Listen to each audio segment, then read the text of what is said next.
In today's video, we're addressing the second theme I saw in the comments on the Swedish desk cleaning video. I won't do this for my family. And I want to help you flip the narrative here. Before we start there, I want to start by saying there's no judgment here. Everyone's family dynamics are completely different, and I completely understand if there are people in your family that you don't want to do this for. But that's why I'm really touting Swedish desk cleaning as something that you do for yourself. So, as I discussed in this video, decluttering my in law's house improved their overall health and well being and made it safer for them to navigate. And wouldn't you want to do that for yourself? Forget about doing this to help somebody else. Even forget about doing this for when you pass away. What about for when you're sick and you need to navigate your home? You're in the hospital and you need to get home. Will your husband or your wife or your children or your partner have the mental and physical ability to get things ready for you? And so now let's take it to someone being able to take care of you.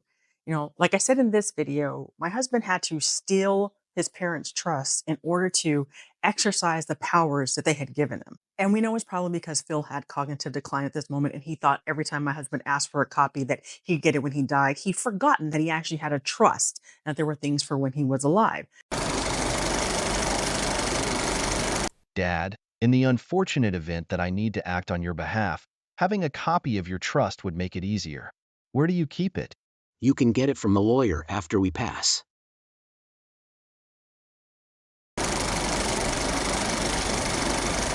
So let's go back in time. And if we hadn't started looking for these documents and started finding them and getting them into our home, when they needed us the most, it could have taken us weeks or months to locate everything in that house that he would need to be able to step in and help take care of them.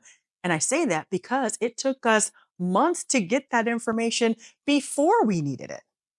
And then there's your overall safety. You saw these closets at my in law's house.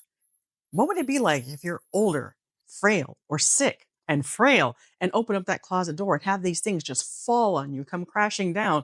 Who's going to call and get you help? Who's going to help you get up? These are all things to think about when you're looking at the end of your life. It's not always just for the other person.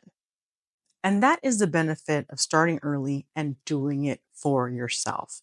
And again, I get it. There are family dynamics where if someone in your family was in the same predicament as my in laws, you wouldn't step in. There are some of you who even put in the comments that, hey, when you die, that's what families are for. But really think about it. Think about your current situation, how you're living, and is it of benefit to you now? Would Swedish death cleaning help make your life a little bit easier, a little bit healthier, and make it easier for someone to come in and help you? Think about the benefits to you. Put those first before thinking about others. If you made it this far with me, thank you so much for watching, and I'll see you in the next video.